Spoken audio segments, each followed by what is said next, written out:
Mu mwaka w'1977 ubwo intambara y'ubutita yari irimbanyije, uwari umuyobozi wungirije w'urwego rw'iperereza rwa Amerika FBI, William Sullivan, yahishuye ibanga ryajyaga rivugwa mu matamatama ntawe uraryerura.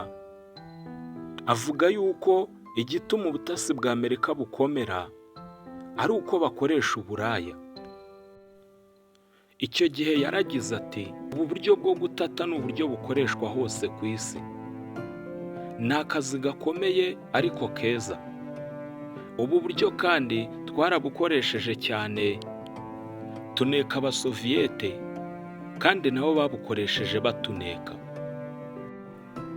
Ibyo bihita byumvikanisha yuko uburaya ari intwari isumba izindi zose yifashishwa n'ibihugu byose mu gutata. Sullivan ntago yabeshye.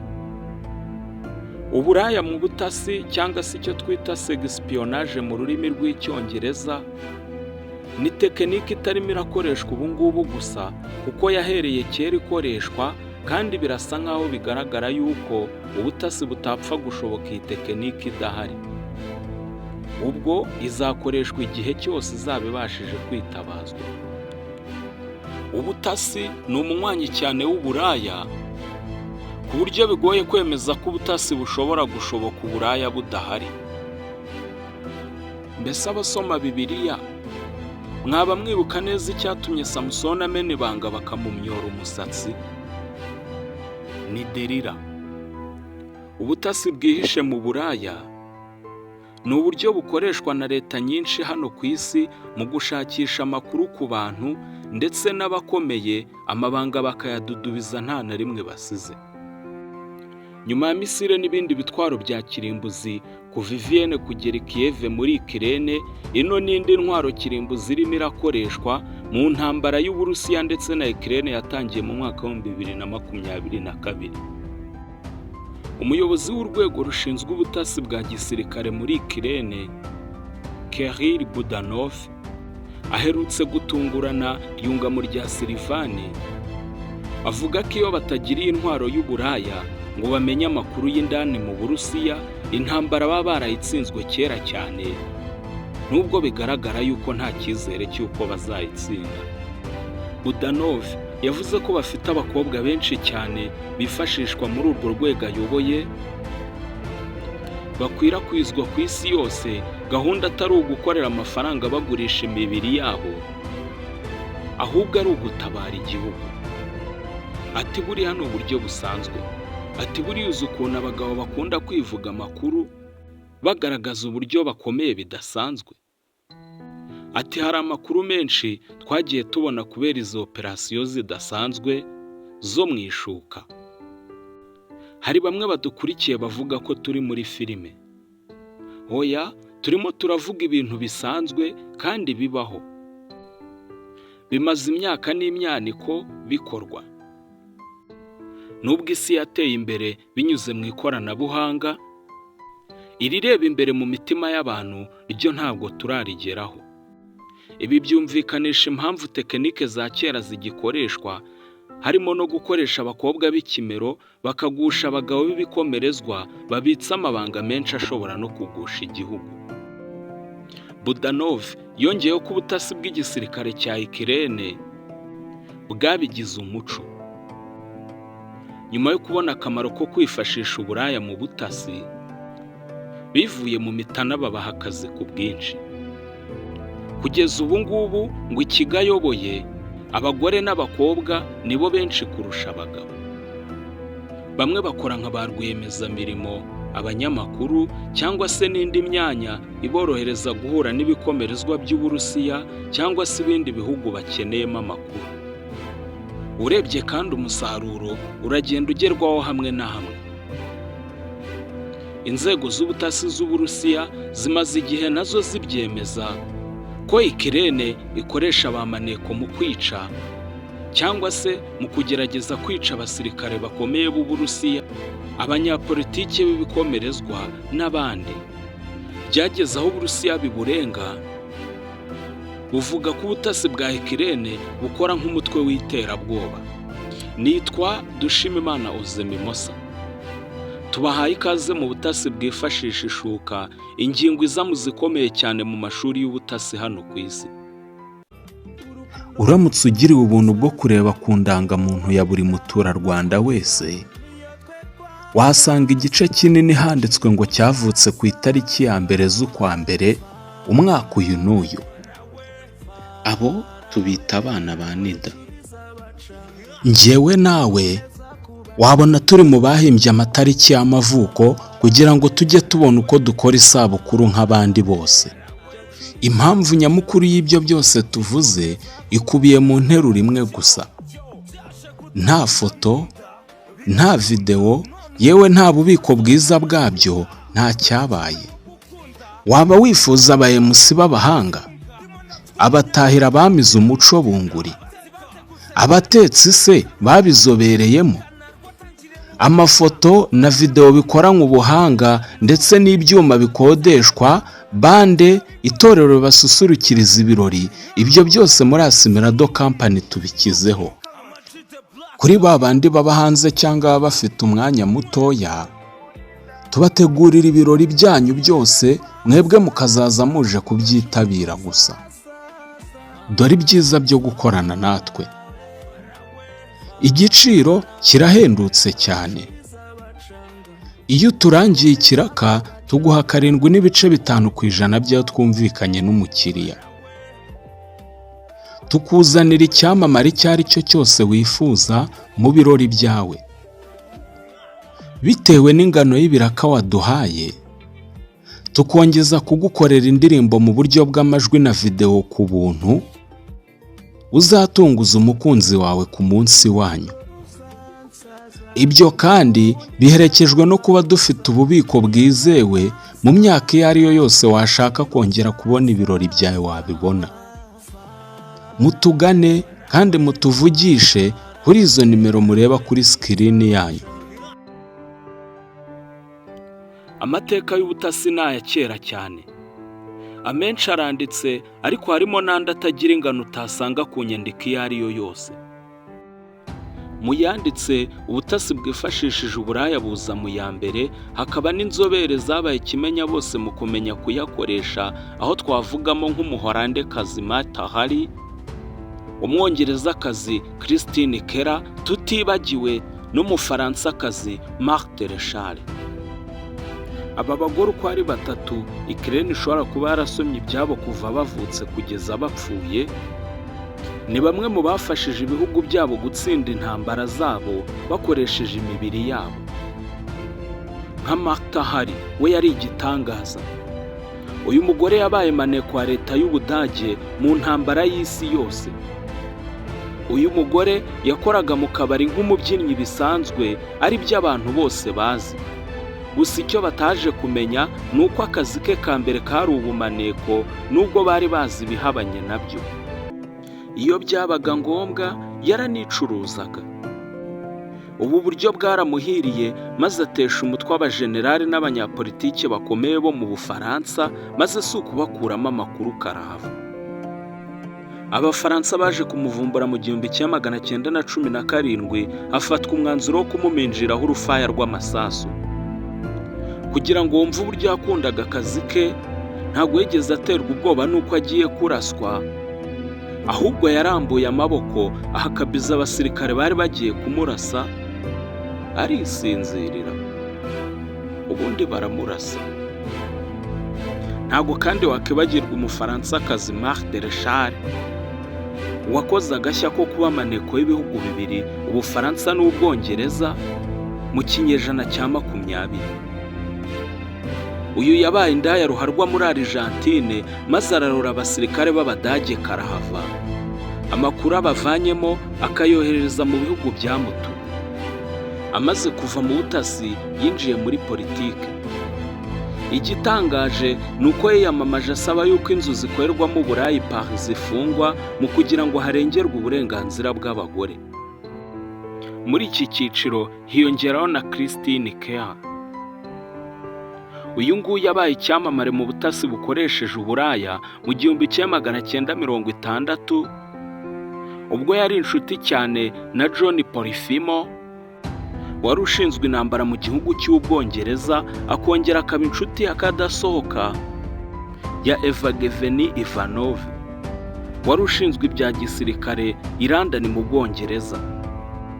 Urwego rw'ubutasi rw'Ubwongereza Even5 rwarabimenye ariko rwirinda kubisakuza. Nubwo baburiye Profimo ko agomba kwitwararika ngo kuko arebye nabi uwo mugore ashobora kumukoresha amakosa akomeye. Profimo kwifata byaranze, akomeza umubano wo mu ishuka na Kera. Byaje kuba bibi cyane ubwo abandi bahungu babiri baryamanaga na Kera baje kumupfa bakarasana. Byaje kugera mu rukiko, haza guhishurwa amabanga y'uko atari abo bahungu gusa, ahubwo yaryamanaga na minisitiri ushinzwe iby'intambara Profimo. Byabaye urusaku mu gihugu hose, ndetse Profimo yicwa n'ikimwaro bigeze afata umwanzuro wo kwegura muri guverinoma azira kugurisha igihugu mu Basoviyete. Kira kandi iyi misiyo yayikoze neza cyane kubera yuko mu cyumba yaryamaniragamo na Profimo hari harashyizwemo indorerwamo zifite kamera zabaga ziri gufata ibiri kuba.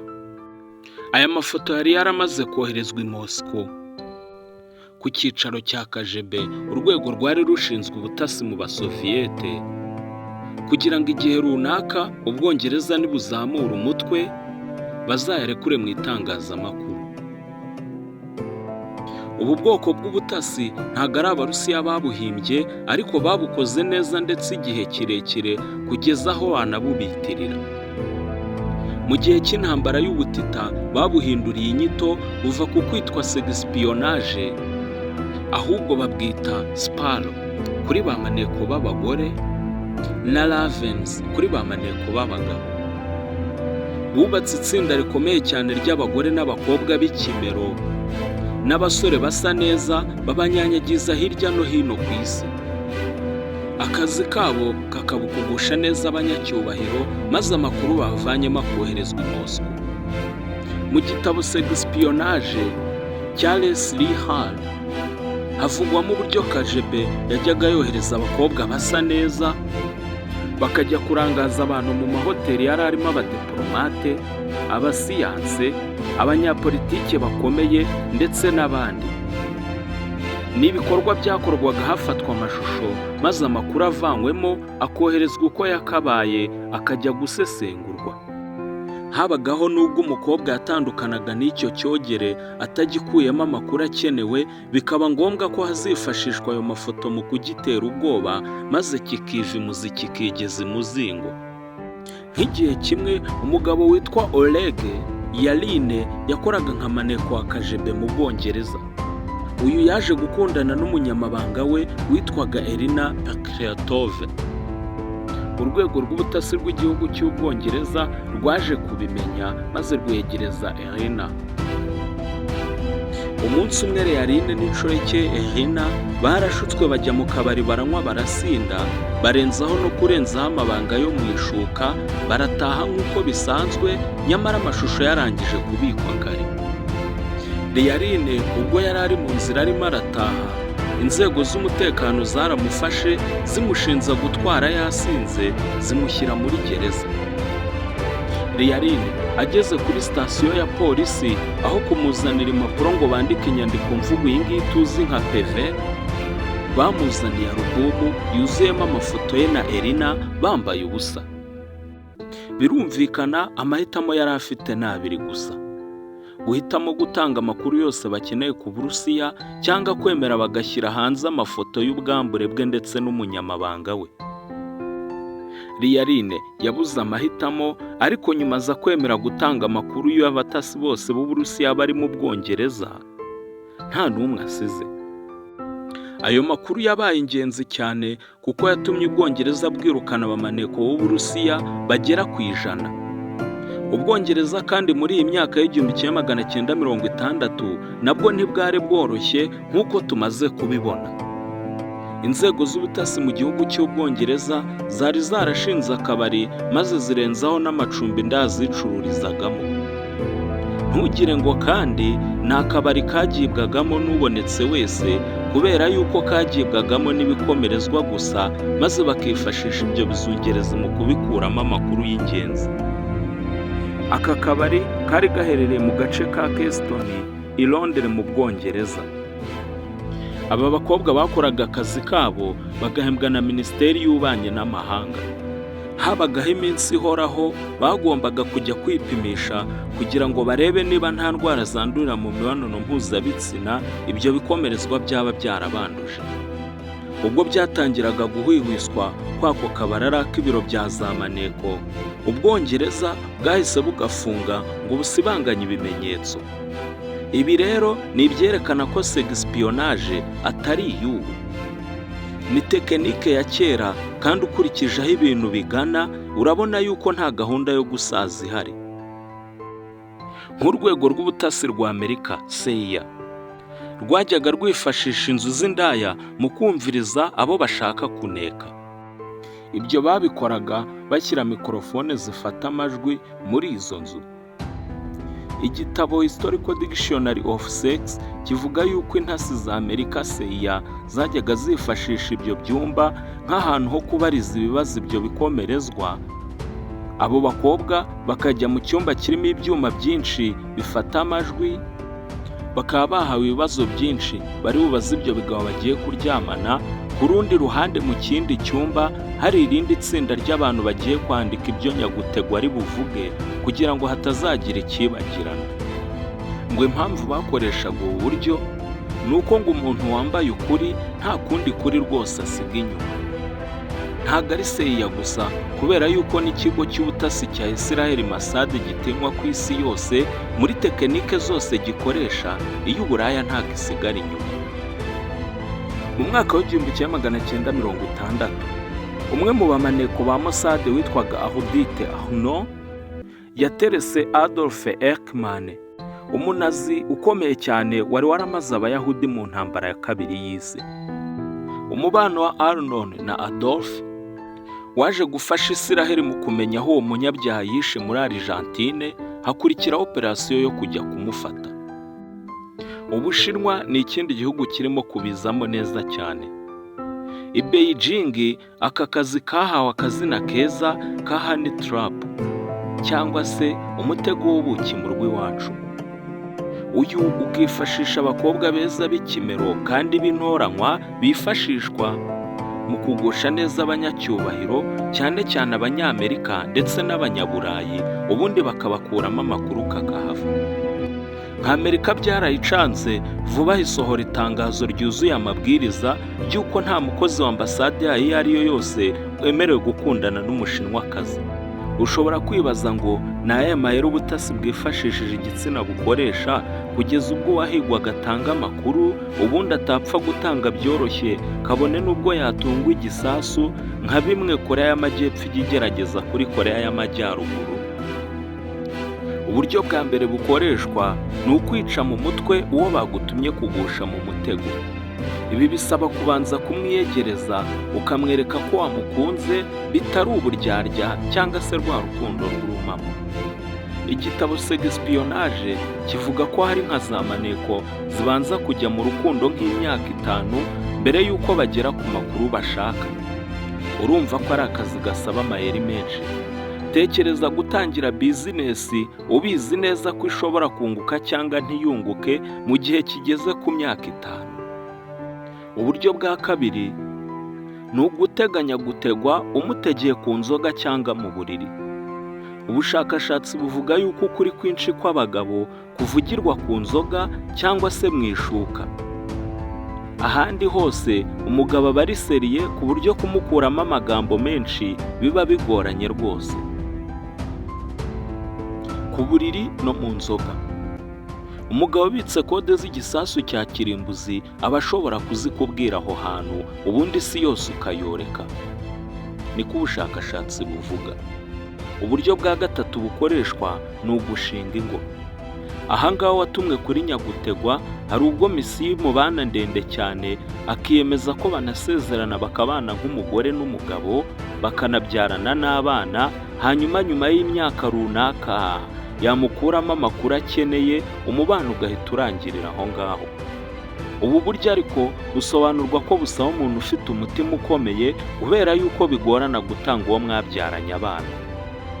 Ubundi buryo ni ugutega uwo bagutumyeho ukamushuka bikagera aho umugeza mu buriri ufite ibyuma bifata amajwi n'amashusho, ubundi mwarangiza ukamwereka ayo mashusho utuje cyane. Ukamubwira ute se mwansubiza ibyo munsobanurira nkasiba aya mashusho yanyu? Ushobora kwibaza yuko ubu buryo bukoreshwa butakigezweho kubera yuko haje za drone, ibyogajuru, imbuga nkoranyambaga. Gusa ndagira ngo ngutangarize yuko ubaye ari uko nguko ubitekereza waba wibeshya cyane.